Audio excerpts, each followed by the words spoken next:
I lived with a male professor, and never wore a bra at home. After all, he was blind.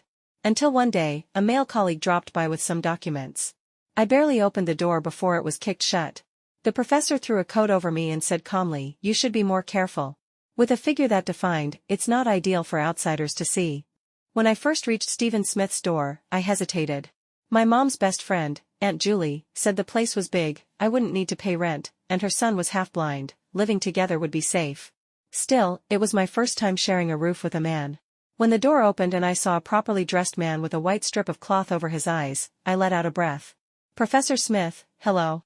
I'm Susan Kim. I'll be in your care for a while." I started to offer a handshake, then realized he couldn't see, and drew my hand back. "Hello. My mother told me about you," he said, stepping aside with polite formality. "Please come in." He was in a white shirt, buttoned meticulously all the way up. Black suit trousers set off his neat waistline and those long, straight legs. "Have a seat first, I'll make tea," Stephen Smith said, his voice mellow, his tone mild. Even with the white bandage veiling his eyes, the handsome lines of his features were obvious. Oh, that. Remembering he was blind, I added, "No need to trouble yourself, let me." In the end, under his directions, I brewed the tea. We sat on the sofa with the space of one person between us. "Professor Smith, were your eyes injured?" I couldn't help asking. The way his hands kept feeling about and his steps stumbled just now didn't look like someone who'd been blind for long. Aunt Julie hadn't given details on the phone either. I was hurt during an experiment. "Then, will they get better afterward?" "The doctor says they will." That's good, that's good." I poured him a cup and muttered under my breath, "It'd be a pity otherwise. Such a handsome face, such an excellent man." "What was that?" "Nothing, have some tea." Stephen Smith's place had 3 bedrooms, he took the master, and I took the second. Because of his eyes, he couldn't go teach at the university, so he stayed home every day. He listened to readings and sipped tea. Like an old-school literary youth. My college resume was decent. Within a week I landed an editor's job at a publishing house. After work I took it upon myself to cook, and after dinner we'd chat a little.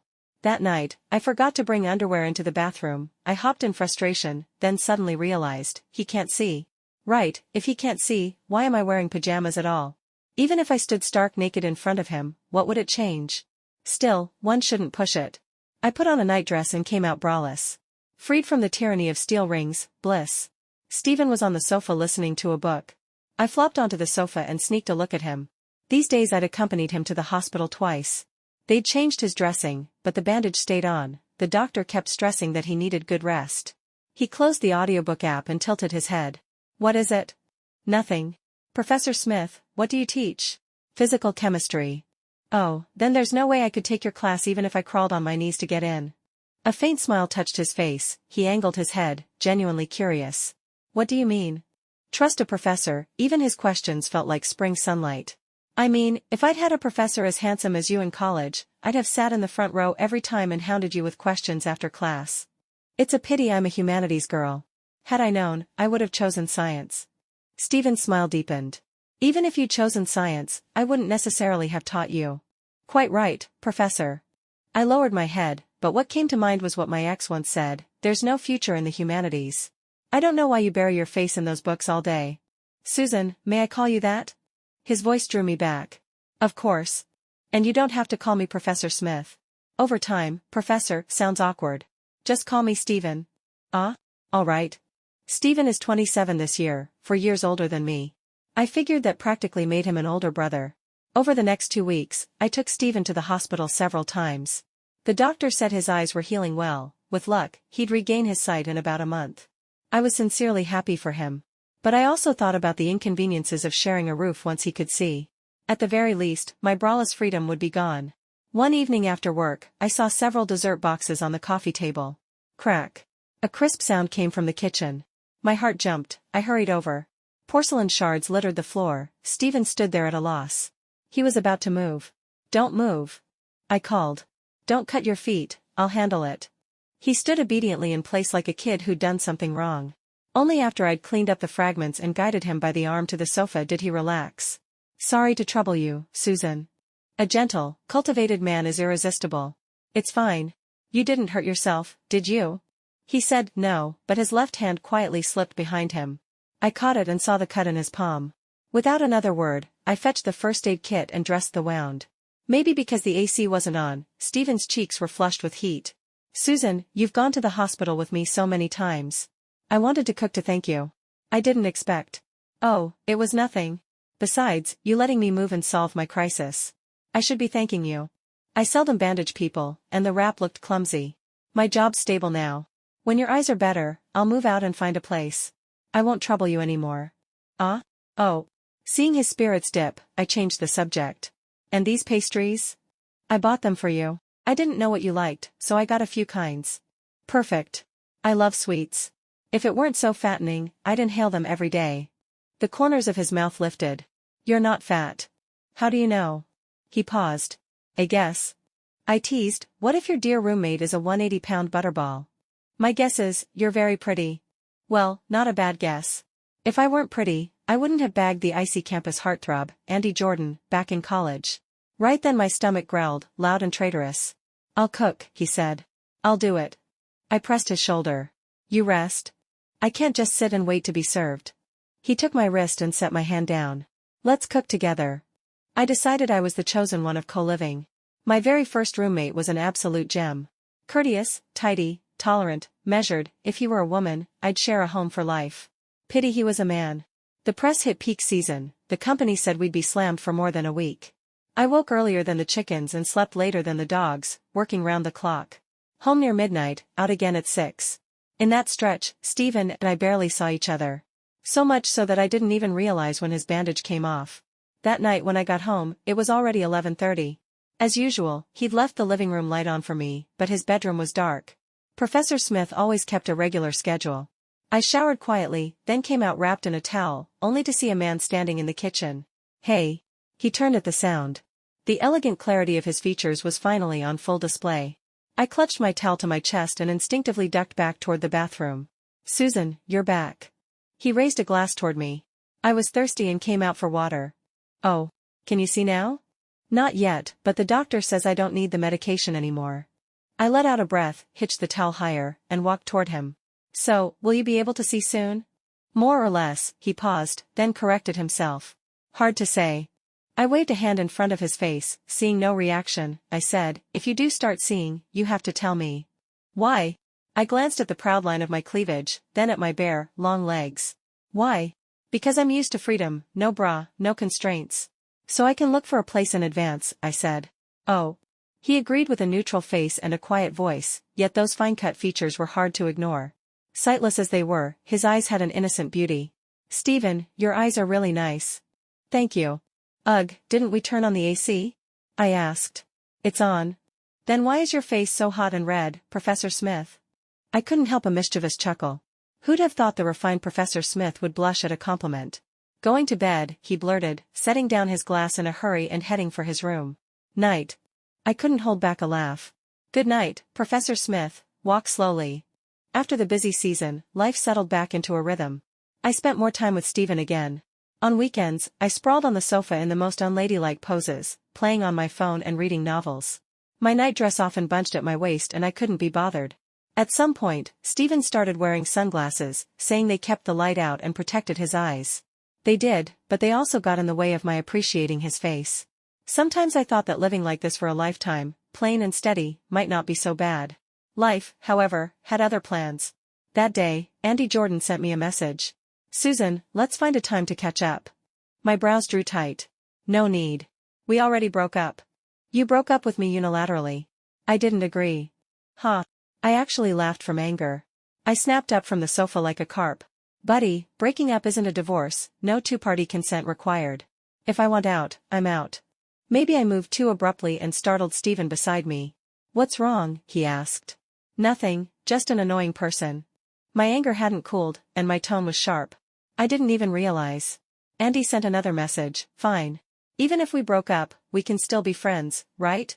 I'd met Andy at a debate tournament. On stage, we sparred as equals, and for a time I believed our love, too, was a match of equals. He had a childhood sweetheart named Lily Wendy. The Wendy family and the Jordan family were old family friends. Andy and Lily were the pair both houses had favored since childhood. Susan, don't worry. I only see her as a sister. I believed him. And he whittled away at that trust again and again. Lily had a fever, and he stood me up on my birthday. Lily wanted to see a movie with us, and he brought her along on our date. Three's a crowd.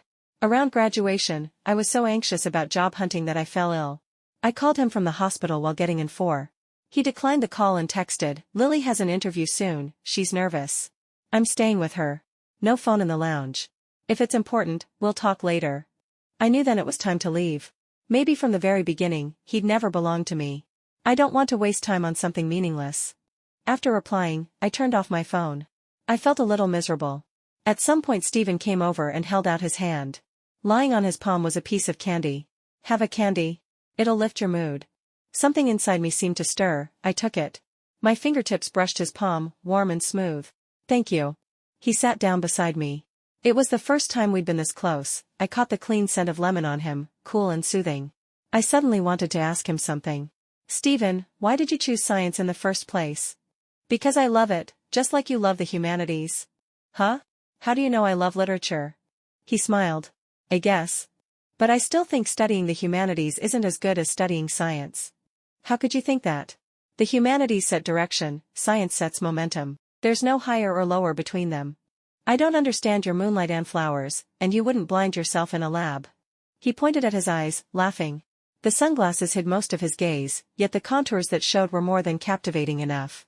His humor was contagious. I laughed with him. "See? There are so many better answers." Andy could only say, "There's no future in the humanities."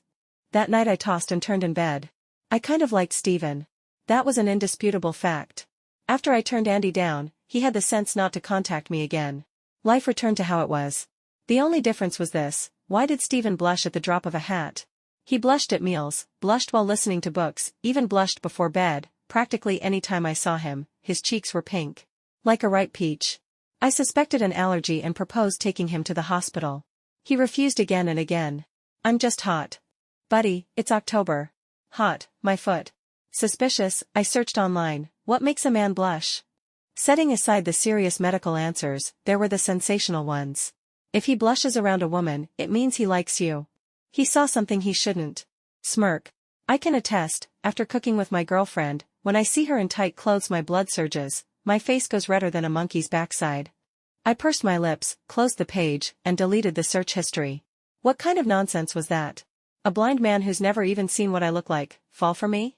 Isn't he afraid of ending up with a woman whose voice is sweet but face is a mess? I found nothing conclusive. Uneasy, I took a thermometer and knocked on his door. The light was clearly on, yet he answered slowly. When I went in, he was propped against the headboard under the covers. Books were strewn messily on the nightstand. He still had his sunglasses on. "Stephen, do you have a fever?" I stepped up and touched his forehead. His Adam's apple bobbed. "No. Doesn't feel warm either." I was still puzzled when I saw his face redden by the second. "See? There it is again, you're blushing. Stephen, you must be sick. Here, let me take your temperature." I pulled out the thermometer, ready to tuck it into his armpit. My wrist was caught in a firm grip. "Really, no need." "Wait, why is your voice hoarse now?" I grew more anxious. I slipped free and, in my hurry to take his temperature, reached to undo his buttons. "Susan, don't move." He shouted so suddenly he startled me. Then, realizing himself, his tone softened. "I'm fine. Really. Please, just go." He lifted the blanket with one hand as if to get out of bed, but for some reason stopped midway and pulled it back up again. "I'll take it myself and show you tomorrow, all right?" With that pitiful tone and those reddened cheeks, how could I say no? "Then rest well." "Okay." His voice was hoarse beyond belief. Saturday came, a day off. I could also fuss over a stubborn, sick Stephen. First thing in the morning, he handed me the thermometer. 36.2. No fever. "Stephen, are you sure you won't see a doctor? I still think you're allergic to something." I looked around the room. Maybe the allergen is somewhere in the house. No answer. Stephen was in the kitchen just then, fiddling with who knew what. I felt he was getting colder toward me, and it stung a little. After breakfast, I went back to my room, mulling over Stephen's odd behavior. Suddenly, the doorbell rang outside. It should be my colleague delivering the proof copies. I opened the door and reached out to take them. The thanks hadn't left my mouth. When the door was slammed shut with a kick. A black coat followed, carrying the scent of lemon. Stephen stood in front of me without sunglasses, looking straight ahead. "Be a little more careful. With lines that clear, it's not great if outsiders see." "Lines? What the heck? Kid, do you have a lot of question marks?" I looked down, and discovered a world-shaking secret. Stephen, you can see. No response. The man opened the door again. My colleague stood outside, utterly baffled. Little Susan, what just happened? The wind blew the door shut. I took the proofs. Thanks. I'll treat you to dinner another day.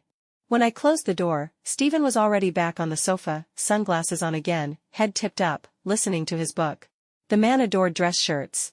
The hem of his white shirt was tucked into his slacks, showing off broad shoulders and a narrow waist in full measure. The tight lines of his chest were faintly visible.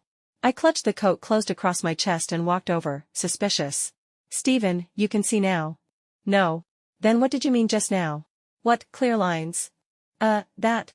After more than 2 months together, I knew Professor Smith was calm and precise with his words, never vague. A ridiculous thought flashed through my mind. I lowered my head and glanced at my impressive lines. He said, Susan, you misunderstood. My eyes aren't better yet. Heh. Sure. Then take good care of them. I turned and went back to my room and suited up for battle. A figure-hugging, floral, lace-trimmed slip that balanced pure and sultry, and this time, I wore a bra. Stephen was still in the same pose, head back against the sofa. I crept up behind him and whisked off his sunglasses. Stephen, these sunglasses are nice. Where'd you get them? I startled him. He sat bolt upright and turned his back to me. Online. If you like them, I can buy you a pair. But you can't see, how did you pick the style? I sauntered around to face him and bent close to those inky eyes. His gaze darted, uncertain. Upward, toward my eyes. Upward, toward my eyes. I'd pre-adjusted the neckline, the reveal was just right. Stephen leaned back the tiniest bit. I refused to let him escape. I leaned in and breathed at his ear, barely a whisper. Professor Smith, why aren't you saying anything? I had a colleague buy them for me. Did he now? My eyes dropped and landed, somewhere.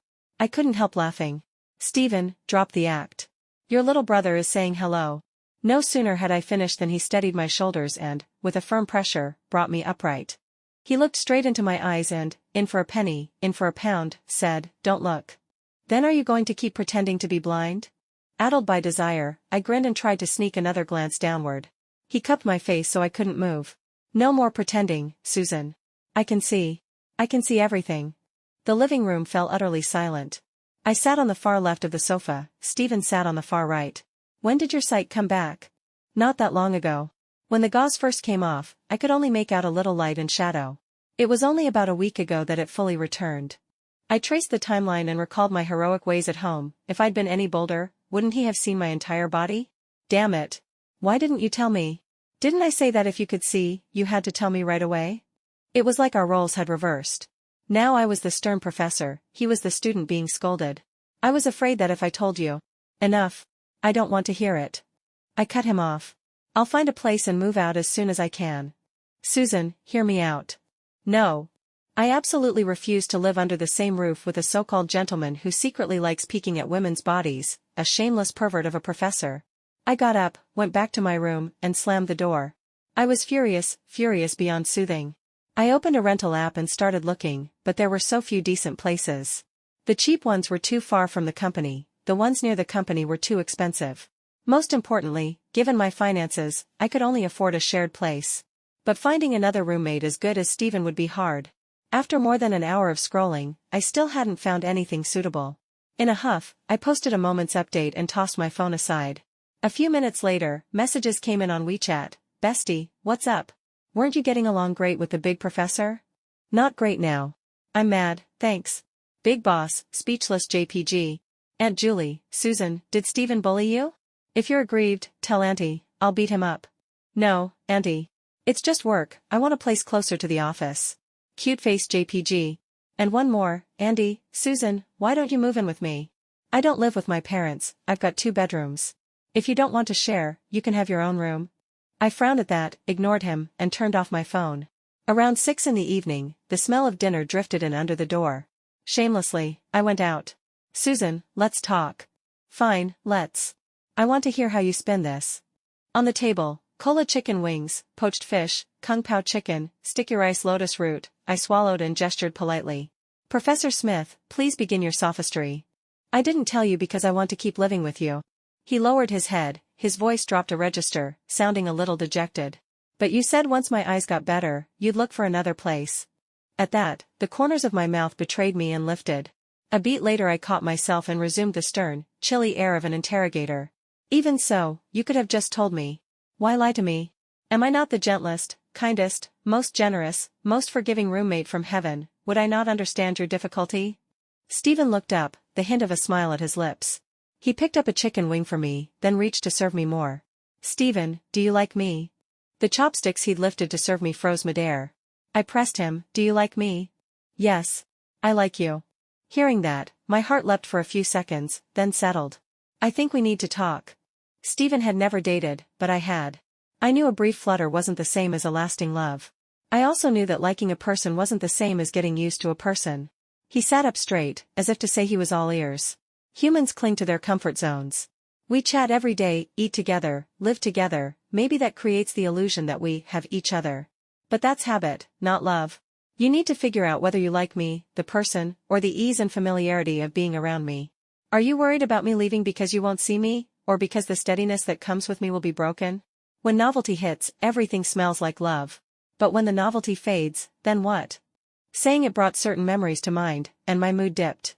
I'll think about it seriously, he said with a grave expression. To be honest, that answer surprised me. In the novels I'd read, 9 times out of 10 the boy would blurt, I really do love you, to prove his undying devotion. Stephen placed a boneless flake of fish in my bowl. Eat first. I looked at the translucent white morsel. Thank you. Susan, about looking for a place. I lied through my teeth, I'm working on it. Co-ed roommates have too many inconveniences. I should move out. He didn't respond. After that, silence. It was the quietest meal we'd shared since we met. Finding a place isn't easy. But moments works miracles. Jimmy said he had something suitable, single occupancy, no roommates, good location, fair price. This college classmate is reliable, I thought. When I got there, I saw a familiar man. Damn. I take that back. I'm guessing Andy heard I was apartment hunting because Jimmy told him. Susan, this place is my family's. Stay as long as you want, Andy said. Black leather jacket, jeans, a backward cap on blue-dyed hair, just as flamboyantly rakish as ever. He stood sideways inside the doorway to let me in. I didn't go. I turned to leave. He grabbed my arm and yanked me in. The door slammed with a bang. The entryway was cramped and dim. Andy pinned me to the wall, his hands clamped around mine. I held my anger down. What are you doing? Susan, don't be stubborn. Stay as long as you like. No rent. I snorted. Right. As if meat pies fall from the sky. I'm not dumb enough to live rent-free. Susan Kim, that's enough. You chased me at the start, and now you dump me just like that. What is that supposed to be? I misjudged you at the start. Now I'm cutting my losses. Problem. I was with you for over a year, never touched you, never kissed you, never slept with you. If you want to cut losses, you need losses first. He ducked in to kiss me. Men are stronger, I couldn't break free. So I drove my knee up, hard. He hadn't expected that. Pain dropped him to one knee. His cap hit the floor, as if bowing to me. I looked down at him coolly. Try bothering me again, and I'll make sure your family line ends. Ha ha ha. Beautifully done, so you, my bestie Ellen crowed later at the bar. This time Andy should finally back off, right? I don't know. I tossed back a drink. Seeing an ex again leaves a tangle of feelings. It didn't feel great. Over the thump of music, my phone lit up. Stephen, Susan, are you not coming home for dinner? I glanced at the time. Oh no. What? I didn't tell Stephen I wouldn't be home for dinner. It's already 8:30, don't tell me he's still waiting. Stephen really had been waiting. He knew she was going to view an apartment, and he'd been on edge all day, couldn't even focus on class. After his 4 o'clock lecture, he hurried home and cooked a spread of his specialties. He was a fine cook, Susan praised it to the skies. He thought maybe a feast could persuade her to stay. But the dishes went cold, and Susan still didn't return. Susan, I think Stephen's a really good guy, Ellen went on and on. He's older, he knows how to take care of someone. And he's a professor, cultured. I laughed. You've never even met him. How are you painting him so perfect? I'm only repeating you. In your mouth, he's exactly that good. I blinked, a little taken aback. True. Without noticing, I'd already come to admire Stephen's character and temperament, from the heart. If we didn't count that one, pretending to be blind, incident. I texted Stephen to explain and apologize. When I got home that night, it was already 11. Stephen wasn't keeping his usual schedule, he was busy with something. Seeing me, he said, "You're back. How was the apartment?" "Not great. And you're?" "Moving my things. I've cleared out the master. You can take it, it'll be easier." He meant the master had its own bath, convenient, more privacy. What I cared about was that I didn't want to wear a bra. That isn't a problem moving rooms will solve, okay? I'm exhausted after work, don't cage me at home too. Lord above, have mercy on your child. I looked at the empty master and his packed bags. Done deal. All I could say was, thanks, that's really considerate. An en-suite is indeed a delight. No need to pass through the living room, so after showering I could return to the freedom of going braless. After a little over 2 months at work, my performance won my manager's favor. She assigned me an interview. Our subject was a professor who would write a foreword for our upcoming physical chemistry title. Surname Smith. At dinner, so, Professor Smith, will you accept an interview from our company?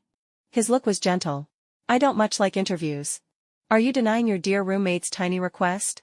As a roommate, I don't want to accept an interview, he said, the corners of his lips lifting. But as a boyfriend, I can't bear to refuse my girlfriend. I froze. His expression slowly sobered.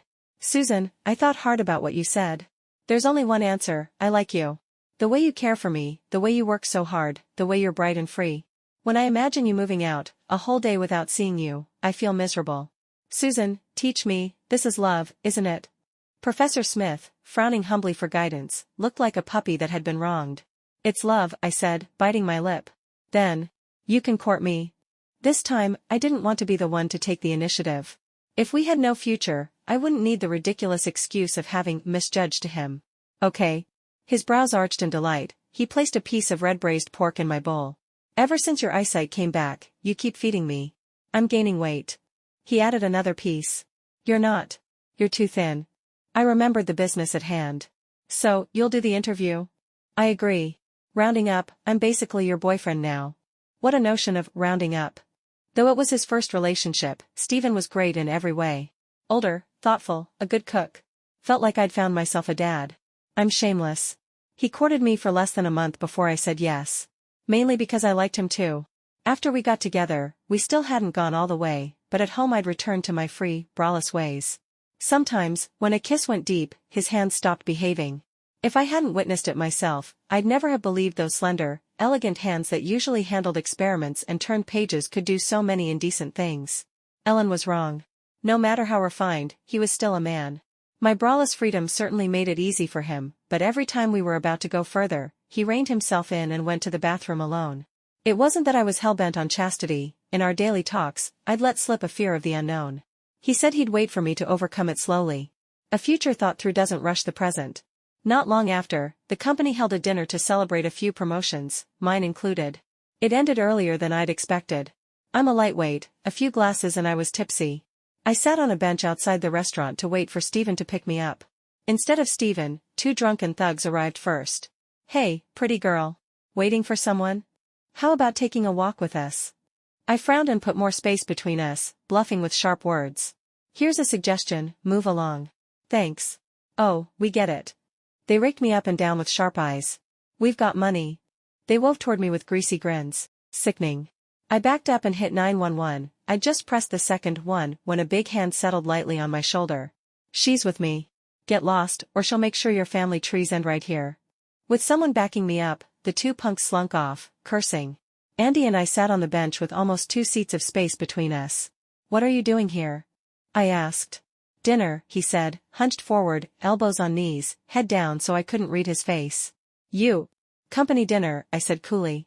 Heard you got promoted. Probably from my moments again. Congrats, he added. I take back what I said then. You make your own road. Whatever you choose won't be too bad. Just then, a big Mercedes glided up, its lights washing us in white. Stephen stepped out in a suit, formal to a fault. Tall build, long legs. In 3 long strides he was at my side. He picked up my bag. Susan, let's go home. Andy finally lifted his head, blue hair a little mussed. And you are? I'm Susan's boyfriend. Stephen's smile was light and polite, but I could feel the hostility under it. Stephen, this is my, I considered. Old friend. Oh. Stephen didn't look at him. It's late. Let's go home. Okay. We said goodbye to Andy, and Stephen and I headed for the car. He'd just opened my door when a thought struck me. I went back to Andy. He seemed surprised I'd returned. When I broke up with you and cut contact, what was your first reaction? He hesitated. At first I was a little angry, thought you were being unreasonable. But after that, I know, I cut in. I'm going home. Bye. If he'd liked me the way I liked him, then on hearing the breakup, his first reaction should have been worry or sadness, not anger. I dozed off in the car. Stephen carried me inside. I don't know how long I slept before he woke me for hangover soup. Through bleary eyes I saw the man in front of me dressed in a fashion-forward outfit I'd never seen him wear. I frowned without meaning to. You used to like this kind of style, he said. Huh? Your ex dressed like this, didn't he? I was puzzled. How do you know he's my ex? I'd told him I'd dated, but I hadn't exactly introduced them. A cool line, you didn't scrub your moments. So our great professor was a top-grade jealous jar, too. I couldn't help laughing, looking at the faintly peeved man before me. A wicked urge to tease him rose up. I hooked my arms around his neck and pulled him down, my hand slid under his t-shirt, fingers tracing his abs. I breathed in his ear and whispered, "You're wrong. I don't like this getup. What I like is, no, clothes. Liquid courage is real." The alcohol helped me push past fear. The price was ache, soreness, and exhaustion. From being dragged to shower at the start, to the patient instruction on the bed, to my big mouth blurting, "I get woozy at the sight of blood," and the battlefield shifting back to the bathroom, easier to rinse here. We went at it over and over that night. Stephen was like a draft horse, energy for days. I, on the other hand, did not have his stamina. When I opened my eyes again it was already past 11 in the morning, still not even 8 hours sleep. Up. Breakfast, Stephen said, bright-eyed, like a general who'd conserved strength for a campaign. I dragged my sore body to the table and looked at the breakfast he'd carefully prepared. "What time did you get up?" 7. Body clock. Couldn't sleep. I gaped. "You're seriously not tired?" "Not too bad," he said, studying me. "You're exhausted. I couldn't bear to wake you. Otherwise." "Okay, you're not allowed to say another word," I said helplessly. That night's indulgence was like opening a floodgate. After that, no stopping it. One day after our wedding, I curled against him and suddenly remembered that wolfish, tigerish onslaught. I teased, "Didn't you say a future thought through doesn't rush the moment?" "I did," he nodded lightly, then added, "Exactly because I'd thought it through, I knew clearly, I would be yours sooner or later. Among millions of people, to meet the one you're meant to meet, no earlier, no later. We just happened to be on time."